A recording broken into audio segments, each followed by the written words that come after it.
चलिए आगे बढ़ेंगे और दर्रे जोजिला में ताजा बर्फबारी के कारण कारगिल श्रीनगर मार्ग को अस्थायी रूप से बंद कर दिया गया है।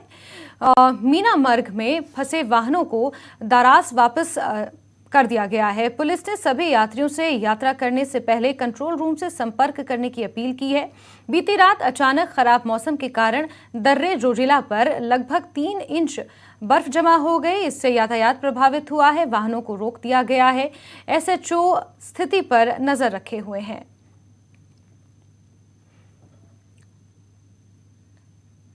तो लद्दाख से ये खबर है, जहां जोजिला दर्रे पर आप देख सकते हैं कितनी भारी बर्फबारी हुई है। कारगिल श्रीनगर रोड इस वजह से बाधित हुआ है। यात्रा से पहले कंट्रोल रूम से जानकारी लेने को ये निर्देश दिए गए हैं। बर्फबारी के कारण रोड पूरे तरीके से ब्लॉक नजर आ रहा है। कारगिल श्रीनगर ये रोड है जो पूरे तरीके से बंद है। देर रात से ही लगातार हिमपात हो रहा है, जिसकी वजह से ये तस्वीर यहाँ पर बनती हुई नजर आ रही है।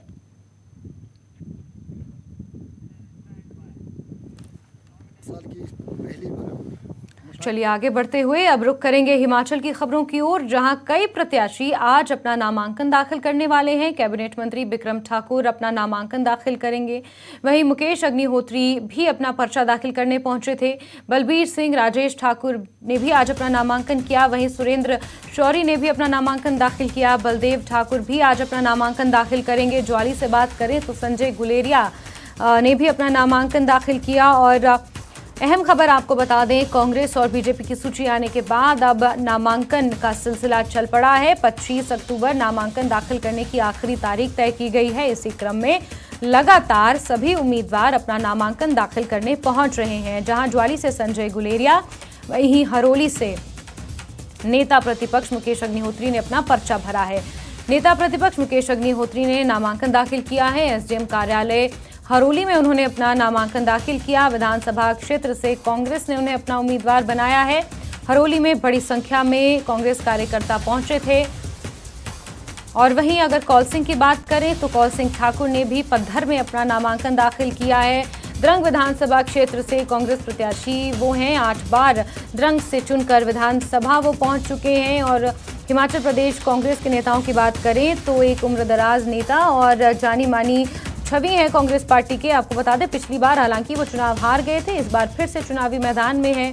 हिमाचल प्रदेश कांग्रेस की तरफ से सीएम के प्रबल दावेदार भी कौल सिंह ठाकुर माने जा रहे हैं।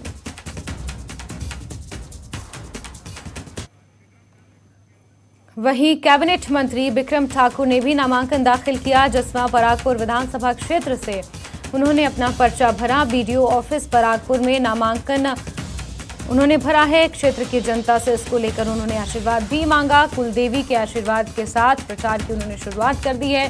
बिक्रम ठाकुर का ये 6ठा चुनाव है। लगातार जीत की हैट्रिक लगाने का वो दावा कर रहे हैं। मौजूदा कैबिनेट मंत्री हैं, आप तस्वीरें देख सकते हैं। सबसे पहले अपनी कुलदेवी के मंदिर पहुंचे, आशीर्वाद उन्होंने लिया और जसवां परागपुर बीडीओ ऑफिस पहुंचकर उन्होंने अपना पर्चा दाखिल किया है।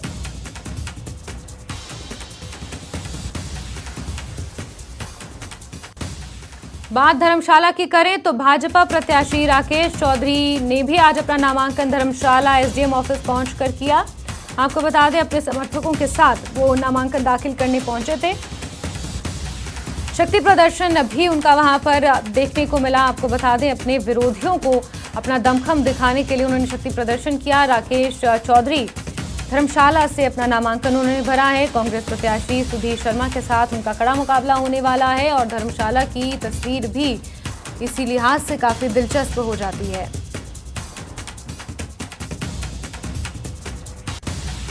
और बंजार की अगर बात करें तो वहां भाजपा प्रत्याशी सुरेंद्र शौरी ने भी अपना नामांकन भरा। मुख्यमंत्री जयराम ठाकुर भी उनके साथ मौजूद रहे।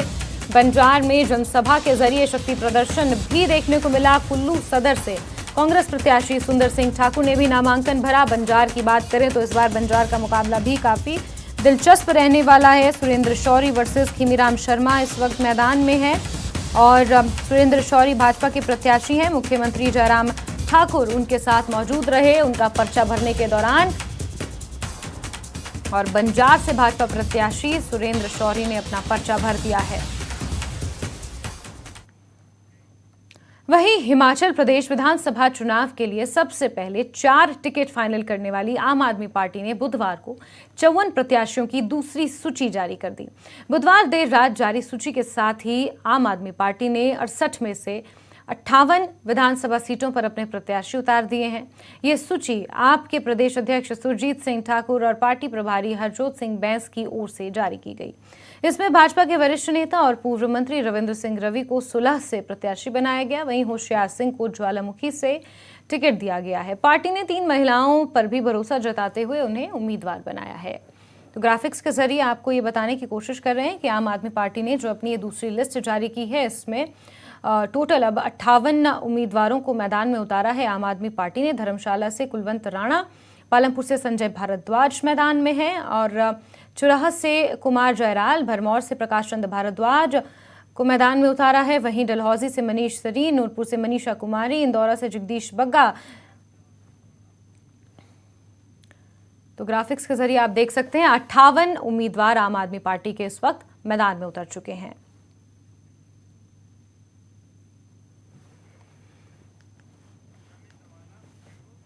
वहीं देहरा से बीजेपी की सीट पर विधायक रमेश धवाला चुनाव लड़ेंगे। देर रात दिल्ली से आए फोन के बाद रमेश धवाला के आवास पर जश्न का माहौल है। हालांकि इससे पहले धवाला ने साफ कह दिया था कि वो कांग्रेस में तो नहीं जाएंगे, लेकिन टिकट नहीं मिली तो वो निर्दलीय चुनाव जरूर लड़ेंगे।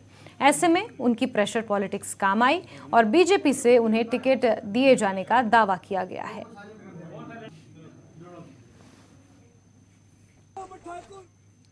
वहीं मुख्यमंत्री नामांकन भर दिया है। चुनाव के पास सीएम जयराम ठाकुर ने अपना नामांकन पत्र जमा करवाया।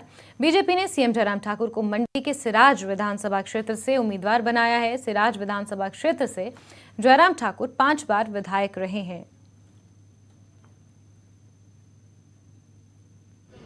सिराज विधानसभा क्षेत्र से आज मुख्यमंत्री जयराम ठाकुर ने अपना नामांकन भरा है और ये मंडी जिला के इतिहास में पहली बार हुआ है और सौभाग्य मिला है सिराज विधानसभा क्षेत्र को कि किसी मौजूदा मुख्यमंत्री ने बतौर प्रत्याशी अपना नामांकन पत्र दाखिल किया है। इस वक्त खुद मुख्यमंत्री जयराम ठाकुर हमारे साथ बातचीत करने के लिए मौजूद हैं। सर, पहले तो स्वागत है आपका और आपने नामांकन भरा है, क्या कुछ कहना चाहेंगे?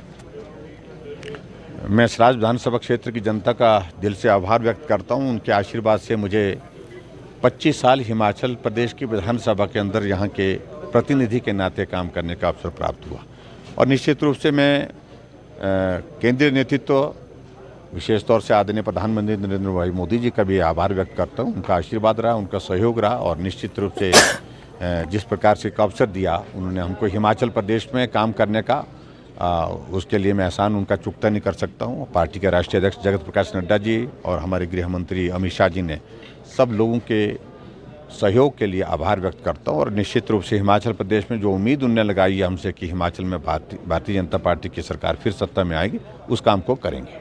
सर, दिखती सी बात है, सिराज विधानसभा क्षेत्र पहले एक जमाना था जब कांग्रेस का गढ़ इस विधानसभा क्षेत्र को माना जाता था, लेकिन आज लगातार 5 बार से आप जीतते आ रहे हैं और छठी बार आप दोबारा मैदान में उतरे। कह सकते हैं कि अब एक गढ़ बदल चुका है, लेकिन फिर भी मान रहे हैं कि कहीं ना कहीं दूसरे जो दल के लोग हैं उनके साथ थोड़ा बहुत मुकाबला होगा इस बार। देखिए, चुनाव को हल्के में लेने का तो सवाल ही पैदा नहीं होता है। चुनाव तो चुनाव है और हल्के में लेना भी नहीं चाहिए और जहां विपक्ष की ओर से जो चुनौतियां होंगी उनका सामना करेंगे। और इसी के साथ बुलेटिन में फिलहाल के लिए बस इतना ही, लेकिन जम्मू कश्मीर, लद्दाख और हिमाचल की तमाम खबरों को जानने के लिए आप जुड़े रहिए न्यूज़ 18 के साथ। नमस्कार।